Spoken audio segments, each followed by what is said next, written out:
nangyaring ito? Kasi hindi po, they have discounted hindi daw to act of terrorism. At although ayaw naman natin mag-speculate sa ginawang motibo nito, ano po ang nasagap ninyo, binabalita po dyan sa Canada na maaari pong dahilan nitong pangyayari na to? Ito po ba ay dahil dun sa kanyang mental health?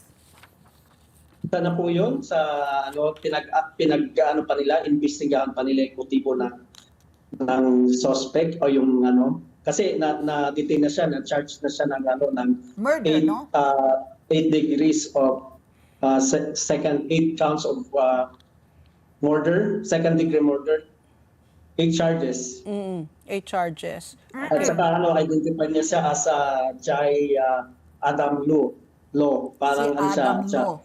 Chinese Chinese descent. Chinese Vietnamese. 30 Chinese years old. Vietnamese. Dito na siya lumaki. Sa Canada. So raised sa Canada. Okay. So, Sir Ting, kasi wala pang ulat masyado, no? It just says dozens and dozens of people are still wounded. Ano po yung, what is the condition right now, no? Siyempre, nakakabigla, 11 dead is still 11 dead. Itong mga dozens and dozens po na nasaktan, ano po ang kanilang condition po ngayon?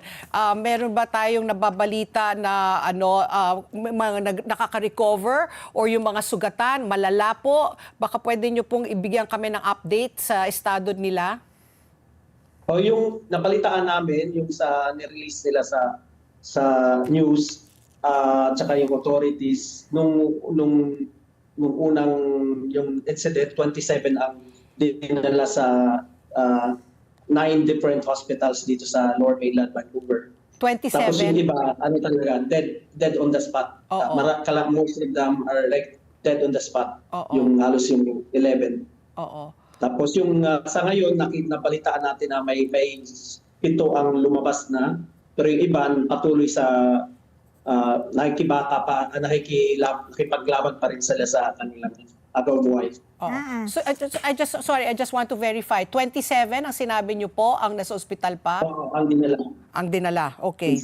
But 7 have been discharged, okay.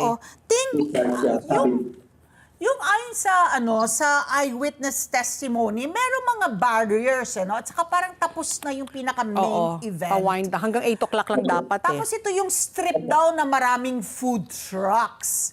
So, doon yung yun yung parang kasi doon sa mga other streets, ibang mga doon yung mga Changi-Changi, tapos yung mga community booths that offer support resources for the Filipino communities. Tapos doon sa 42nd, yun yung pinaka-concentration din ng big food trucks that would lead to the entrance of the school where the big States and Apple the performed around 8 o'clock. It ended at 8. Tapos nagutom yung mga tao paglabas, so sila ng food trucks. Kakain. Kumain sila. So siguro may nagsabi na tinanggal na daw yung may nagtanggal ng yung harang. Barricade. Tapos may nagsabi din, nandun lang yung barricade, pero yung parang stick, hindi makapal yung barricade, parang kahoy lang. Hindi kagaya sa na yung iba nakikita kong ng events. As in, ang barricade nila is yung truck, malaking truck. Hindi ka basta-basta. So, kumbaga yung security, hindi ganun ka-tight.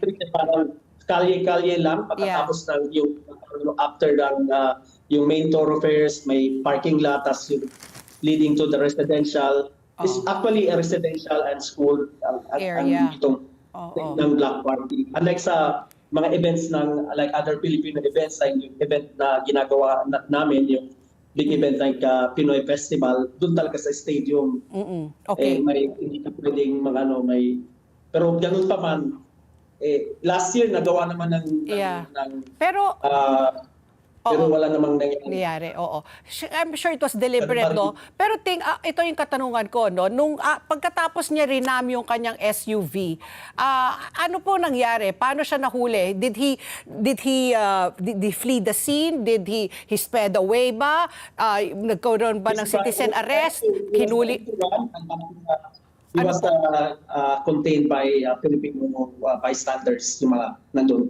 So then tinurn over siya sa police, yung dumating yung police after a few minutes. So, Kasi merong ano doon, meron silang security na hinire. Oo. Tapos of course wala namang presence ng police doon sa area na yon. Pero yeah.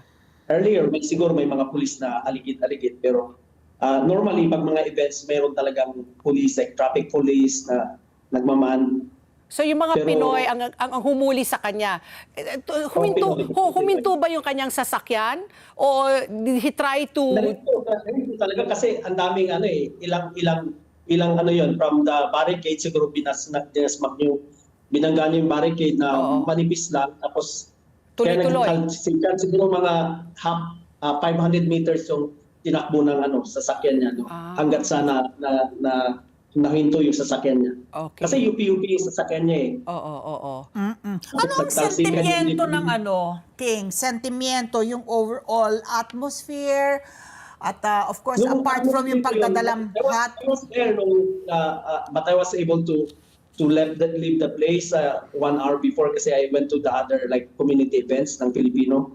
So nung mga kasamahan ko ng mga ibang volunteers nandun pa, so na-witness nila. So is talaga shock, horror, agony, wailing yung ng mga tao. Tapos balisa. Let's get together. Sunday 25. Sunday 25.